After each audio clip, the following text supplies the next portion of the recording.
I think every child that God brings to this planet is on a mission. And it's our job as parents to help them understand what that purpose is and to not get in the way of it with our own agenda on what we're trying to fulfill as being parents. It really is about launching people into their purposes.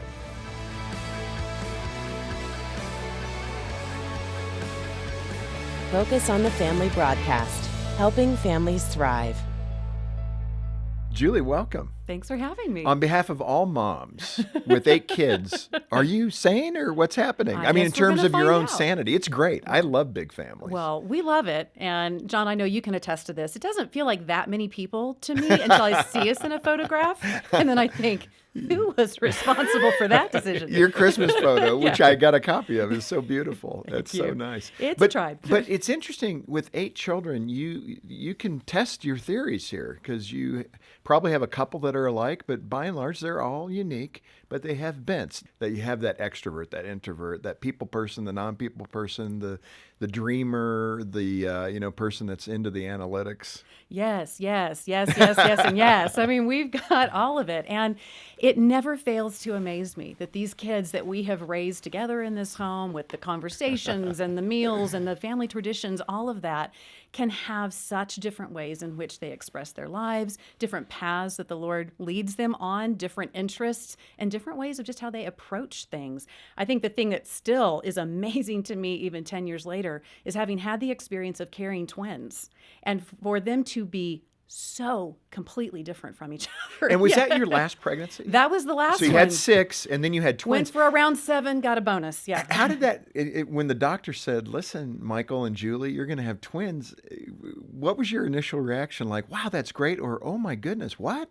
I really thought we were halfway through the pregnancy, and my husband, who has never been able to look at a sonogram with any kind of acuity whatsoever, Well, is that what's that problem with right? that? I'd be in the all same the camp. kids, oh, exactly. And so all the kids were actually in there. All 6 kids were in there. We were with a friend of mine who had a sonography studio, and so she had this big screen up on the wall where you could see the baby, and they put that Doptone on there, and my husband went, "Is that 2?"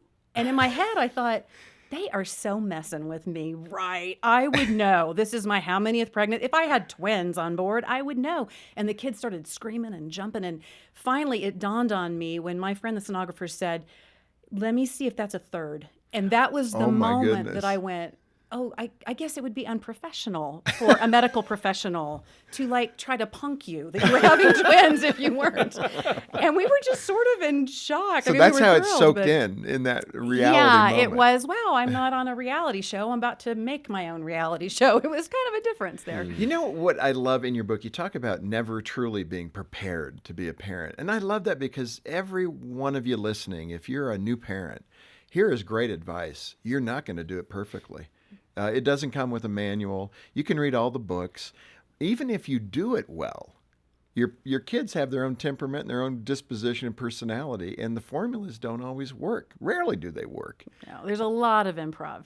Yeah, a lot of improv. I lot love of improv. that. You know, the borders of righteousness are firm. We know what those are and what the Lord expects of us in terms of raising our kids and to be, valuable members of society and to love the Lord and to give back and to be contributors. We got that.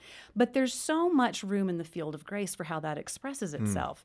And so I think sometimes when we all try to come up with the same choreography and we try to implement that on every single kid, we have kids that adopt it well. That just seems to be a good fit for them. And kids that don't. And not only those that it doesn't really seem to fit, it can almost make them a little resentful because we're not seeing them. Right. We're seeing first a template or we're seeing first a system. And I think all of us have a deep desire to know that we have been seen for who we are, not necessarily just the program. That is so well said. And I think you look at teenagers today, they're yearning for that recognition that I'm here, I'm in front of you, Mom, Dad. Can we communicate? They don't always invite you into that conversation like that, but they're screaming it, aren't they? And I think a lot of times for kids who seem to be resistant in those teen years, I think there's a lot of saying, if you know who I really am, do you really love me and accept me?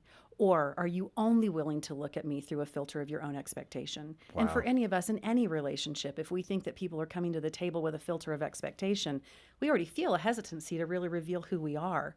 We have a real ethic in our house that hopefully we're seeing played out, but it's keep the conversation going. Whatever I have to do my Oscar face. Oh, really? Is that how you chose to handle that? Interesting. Talk to me about that instead of the internal freak out, which may actually More be good how advice, it feels. actually. But to just have that, hey, let's keep the conversation going, stay neutral. Tell me more. Talk to me about that. Why was that the decision you made? You mentioned the book, what the purpose is and the real mission of parenting. I think you're touching on it, but if we were to just ask that question, why? What is the purpose to parenting? What would you say? I just see all over the Word of God that when He makes people, He places them, and the book of Acts tells us this, that He places people in specific times and specific epochs and specific places in geography for His purposes. When I look at the different accounts that we have throughout the Word of God about people that He announced were on their way, whoever that was going to be, like a Gideon or a Samson or Jesus Himself, He always predicated it with, this child is going to do this, and this is why I'm bringing this child into the world. There was a mission. There was a mission. I think every child that God brings to this planet is on a mission. And it's our job as parents to help them understand what that purpose is and to not get in the way of it with our own agenda on what we're trying to fulfill as being parents. It really is about launching people into their purposes. So I often say God didn't call us to raise perfect children. He called us to raise purposed children. Yeah. And the difference between those two words is pretty significant when it comes to the ways in which you approach your parenting. Let me ask you, you and Michael had your grand plan for getting married. So many young couples do. This is the way it's going to be. And, we're going to have 3.3 children or whatever number, in your case, 8. And did your plans get disrupted? Did they come true the way you think they should have and would have? Or take us back to the early decade, the first decade of your marriage. What happened? Our plan was so beautiful. I bet it was. I mean, Jim and John, we should have had the thing laminated. It should have been framed. It was just so well laid out, and it had all these timelines. Professionally done. Oh, very, very professionally done. Nice borders. It was awesome. And we had been married about 7 months when we learned something that is profound for couples to learn, which is spontaneity can cause people. And so 15 months into this new marriage with this beautiful 10-year plan, we had our first child, Madison. Yeah. And Michael in particular, I always loved kids and enjoyed being around kids. And Mike, really, kids, That came later. yeah, well, we talked him into it, right? But he really was someone who had thought, I don't know if I'll ever have kids. And I knew this when we married. I don't know if I'll ever have kids. If I do, it will be far down the line, and maybe 1, maybe 2, maybe. And over time, the Lord really worked on us because it was one of the questions we'd never bothered to ask God. We had asked Him about what jobs to take and where we were supposed to live and things like that, but we'd never asked Him, oh yeah, and kids and family, like, got any thoughts? And apparently the Kind Lord of a good did. question. And so when we opened up that question, we discovered that God had really softened our hearts for the experience of a bigger family. Julie, here's the question. Why do we try so hard to be normal as opposed to identifying that originality that God has created? I mean, He's a creator of life, and He gave us a bouquet, not a single flower. Why do we lean toward normal and find comfort in normal rather than let's raise these kids as originals? All 8 in your case. I think for a lot of us, some of our greatest hopes and fears have to do with our kids. And if we can find something that we think is going to be guaranteed, then it seems to take some of that fear off. It quells that. I think we all love things that feel like formulas and guarantees and certain ways that we think will work. And it's always fascinating to me when people ask me about the expression of raising our kids. Well, tell me exactly. Well, give me the list. And I'm like, whoa, Right. we need to talk about your kids, because what's worked for some of mine may not work for some of yours. We have a funny story that we tell. One of my children, my second child, McKenna, she really likes things to be platted out well. She likes to know what's coming up, what she can expect, and she has a real heart to be compliant and to be on track. She really likes knowing what the parameters are. Meet the expectations. Correct. She really likes that. So when the oldest kids were young, I was looking for efficiency models. And so I had this chart. Well, if you do this, this is the punitive consequence. So if you do that, it's going to be this much time out. And if you do this, then it's going to be, I'm going to get to take that stuffed animal. And if you do this, and I laid it all out. McKenna looked at that chart, and you could see her little mind going, okay, excellent. Okay? Never going to do any of that stuff. Third child, Justice, walked up to the list and went, totally worth it. Going to do all of it. It was like fantastic. These I know what to expect. consequences aren't It's severe. Not big deal. I'm willing to pay the price.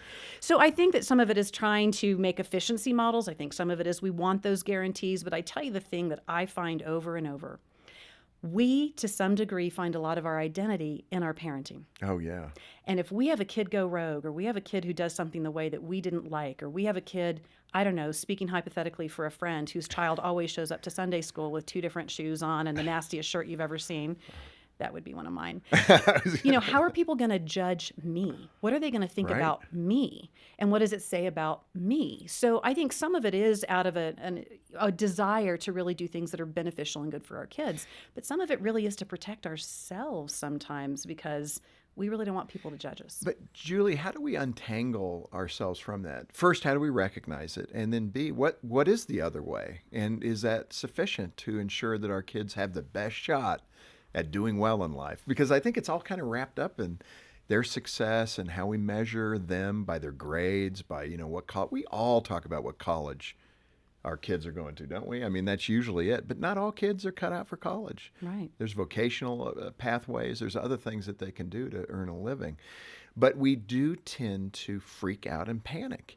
So speak to that mom specifically who is in that mold of, I'm watching all these things. How does she relax, and where does she find her security and her comfort, even if her kids aren't doing what she wants them to do? One of the questions that I ask myself if I start bumping up against something where I'm like, ooh, I don't know that I want them wearing or doing or saying, or what did they just post on social media with my last name on it? Those kind of things. I ask myself this question: who is the they I'm worried about? We have this sort of societal mythological they, and that they tells us things like you can't wear white pants after Labor Day, and that they has certain expectations about when your Christmas tree can go up and when your Christmas tree can come down, and that they actually governs a lot of some of the, little different cattle chutes that we try to put our kids in and we think they're supposed to work through. Mm-hmm. Sometimes it's a they that is sort of the church broadly. Well, what will the church think? And if I'm trying to raise godly kids, what will they say if they see this? And does that match their definition of godly kids? And sometimes it's the they that's within just our own extended family and community. Oh my goodness, if my mother realizes that I've let them do blah, blah, blah, or if they get wind that so-and-so is going to go to community college first, what is my father-in-law going to say? We've got this they that we worry about. When I identify that they, it helps me identify, well, is that God's guidance and voice? Or is that me seeking approval or trying to buffer against some kind of judgment? So I think when mom hits that place that she's freaking out a little bit, who is the they? Identify Identify it.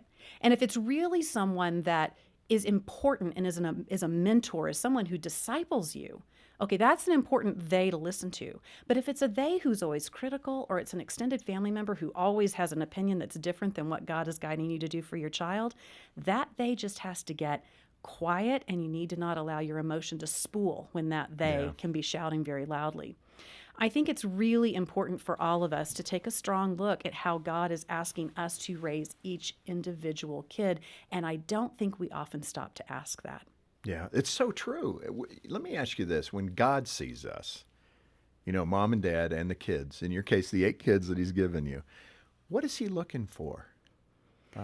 I know you've described what we as parents are looking for. What's he looking for? I think he's looking for a celebration of what he's created. Genesis tells us that God creates and he stands back and he says, this is good stuff. This is great. Yeah. And so I think he's looking for people to partner with him in parenting who equip themselves to celebrate his good purpose and what he has designed. I've got kids that are quirky. I've got kids who behave in funny ways. I've got kids who, my 16-year-old who goes to the grocery store without shoes. I know. But I celebrate that now in a way that was hard for me to celebrate initially when I thought there should have been, stronger rules, or what are people going to think? How did you get there, though? I got to ask you, because, has he ever looked at the bottom of his feet when he got home? It's what you pay attention to, right? But it's true, though. And I'm just thinking of, particularly, again, moms, but dads, too, that are so wrapped up in how could you ever do that? I have used those words, unfortunately, and I would love to be more celebratory with the boys and their uniquenesses. But how do you move from point A to point B to where you can relax and you're prioritizing appropriately and concentrating on the right things so you're not really doing damage? I think for me, part of it, and when people ask about the size of our family in terms of, well, what's the testimony on that? That means God thinks you're amazing parents. I'm like, maybe it just How many did you adopt? They always get asked that too. But, I think part of it may just be that God's like, I finally got through to her after 8. She finally figured it out. I think part of it organically came about for me because honestly, when you're raising this number of kids, there are certain things you just learn organically are not that important. Okay, so a kid went to the ballet and he was wearing nasty sneakers. Nobody died. It's okay. Yeah. And so I think some of those things just in basic survival of, did we have everybody in the car and is everybody at least somewhat covered? Fine, we're good. It's a victory. I think that really resetting what my expectations were for what children can do, who they can be, and then just through the process of seeing when you celebrate someone and you honor them, compliance and those times that you need to say, hey, I'm just asking just for this family wedding, would you please take the blue out of your hair? When you really reduce down where it's not every day you're hammering them about something else that doesn't meet your preference. I mean, here's the reality. I decorate my home based on a preference I have. How would I feel if I had somebody coming into my world and saying, you must decorate in this certain way, when really at the end of the day, it's a non sequitur? That's become one of the questions I've tried to focus on as well, is what is a non sequitur? What really in the grand scope of things does not matter in comparison to the health and the joy of this kid's soul? If that kid wants to wear weird nail polish or wants to wear a ripped whatever, in the grand scheme of things, it doesn't matter because they're a great grand person with compassion. Let's just celebrate that. You mentioned Justice, your son, and he seems to be the one that doesn't like the rules so much. At least that's how you said it. Give us an example of where that really came to light, where you kind of had to go toe-to-toe with him. It's funny. Justice and I laugh a lot. I adore him. He's 21 now, and He survived. He's living in an apartment on his own. It can happen, people. But, part of what is so fun with Justice is now when he comes home, he's the one who says to the younger kids, you need to be listening to Mom. I've been watching you, and she asked you to take out the trash, and you just sat there. And I sit there with my mouth open cracking up because Justice has always been the kid who's had lots of opinions, and he really needs to know, and he really wants you to know, and this is the way things. And so to see him come into a season now where he recognizes, oh, that's why you guys rode me so hard on some stuff. So he's putting the pieces together. Oh, he definitely That's has. a glorious day. Hey, that's a glorious day. It's a glorious home day. run. It's a home run.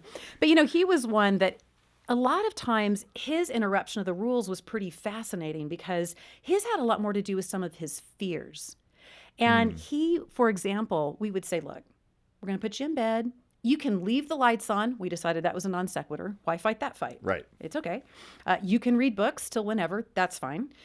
You just have to stay in your room. That's all we're asking. And he, because he was so terrified of being separated from us, night after night after night, would break that rule, knowing that there would be consequence. Right. And so it's a small thing, but it was something that we began to identify. It wasn't disobedience out of some kind of, just really contrary Defiant. spirit. It wasn't malicious. Right. Yeah. It was not a malicious thing. It was really important for us to get down to the heart of it. And he was scared, and he was genuinely scared, and he was scared enough that he was willing to defy what we had put in place, knowing that there would be a consequence for it. That was a real breakthrough moment, and we found that a lot with him, that there were things that he might not follow what we had laid out, and we didn't use it as some kind of ollie oxen free. But it was this, okay, talk us through why. Because you knew, if there's one thing that Mike and I have really tried to bring to the table, we don't have a bunch of rules, but what we have rules on, we're very consistent on. So you can bet if you break that one, that's going to be an issue. And he would say, well, I was really worried about da-da-da-da-da. So we had to get to the core of what was really a challenge for him, was that worrisome little nature that he has that comes from a strength. He's naturally a shepherd. He is naturally someone who realizes everyone in the room, is very empathic, is very concerned about everybody's experience, but it makes him a worrier because all of our strengths have this Achilles heel to them. And so we had to really process that with him. And I love that. And let's get into that personality type, which is what your book is based on. Kind of the DISC test of old, Right. but you've applied it in a different way and given the DISC acronym different names. But I love it. It's a way for us to understand God's hand in our development and how we think. And again, these are broad concepts. You're probably a mix of all of them or three of them or whatever the way that you see yourself. But let's go through the DISC acronym and describe it for us, the D of DISC. What does that represent? I changed the word just a little bit because I felt that some of the technical terms that are used in the traditional DISC, and there are actually even some that preceded that were even a little more strong. I wanted these terms to feel victorious and like a win. I didn't want it to be, oh, that's the bossy one, or, oh, that's the shy one. I wanted it to feel like from a place All of empowerment, positive. very much so. So at the D, I've called that the director. And this is like the kid, that. that you just see on the playground who just seems to organically be able to get everybody in line, and we're going to do a play here on the playground, and I'm going to do this, and you're going to do this, and this. And people go, oh, okay. Like, it's, it's just Fall in that line. vibe. Yeah, Right. just that vibe. They're leaders. They're leaders. They are leaders. Now, I believe everybody is a leader. Right. Everybody's leading somebody, but these are the ones who tend to lead the biggest groups in an organized way and in a way that is very, very task specific. That's a really important designation between the next one I'm going to talk about, which is the I, and I call that one the inspirer. Now, the inspirer can get everybody together on the playground, but it's for audience because they're going to do a comedy bit. So it's a little bit different. And theirs is much more about those relationships and having fun and being spontaneous and engaging everybody in that sense of fun. And so that's the difference between those two styles of leadership, if you will. They're both very attractional. People tend to flock around. But for the director, it's task. And for the inspire, it's more people, Relationship, yeah. Correct. And then I have what I call the S, the steadfast. And this is the person who also is very relational, like the influencer. But the steadfast doesn't need 274 friends at a sitting. They're great with just a smaller group that they really invest in. What's also interesting with the steadfast is as much as the inspire doesn't really care if things are different and new and there's no routine, the steadfast really likes for things to be fairly platted out. They like to know what's coming. They are an amazing person to come alongside, a great second, if you will. I kind of don't like that term. It's a little weighted. Wonderful friend, a good wonderful friend. They're the one, helpmate, yes, all that. of that. So I love the steadfasts in my life because I just think they help make the world go round. And then we have what I call the curator. And the curator, that's the person who labels their label maker. Like, they really love spreadsheets. They really love knowing the data. And they don't really need people in general. There's something of a lone wolf. Like, you know what? I got this. You guys are great. Let me go do my thing. We need curators in the world. They're really important to have. And I think that they lead in a way that is sort of different, obviously, than a D or an I or an S. But they lead in a way by saying, let's set a standard. And when you're someone who sets a standard, you are leading. And so I also find that the curators in my world are more task-oriented. So we've got the director and the curator who are more task-oriented. The director wants people to organize. The curator wants stuff to organize. The I, the influencer, and the S, the steadfast, are more relational.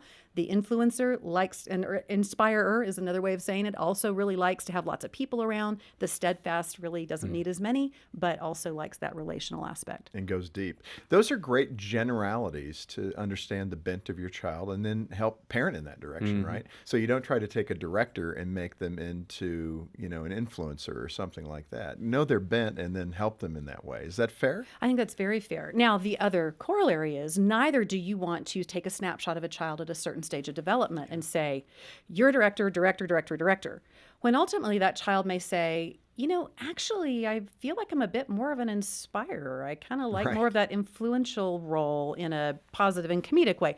So to make sure that we leave enough room, this is not something we're stamping on them. It's a way of understanding who they are in this season. We do have bents that come very naturally, but we see some things rise and crest and then maybe dip a bit depending on what season of life we're in, what kind of experiences we're having, and the various roles that God can call us to in certain seasons. I love that attitude of a parent to be in that direction, to get to know your child and to find out their likes and dislikes, really know them well, know their hearts. I love doing that with my own boys. I mean, that's one of the things that I enjoy as a parent, being able to know them that intimately, that I know generally what's going to make them sad and things that will make them happy. And they're not the same for each of them. They're Absolutely very not. unique. And knowing those bents is so critical. Julie, this has been so much fun. We're going to have you back Well, thank and you. talk more about this.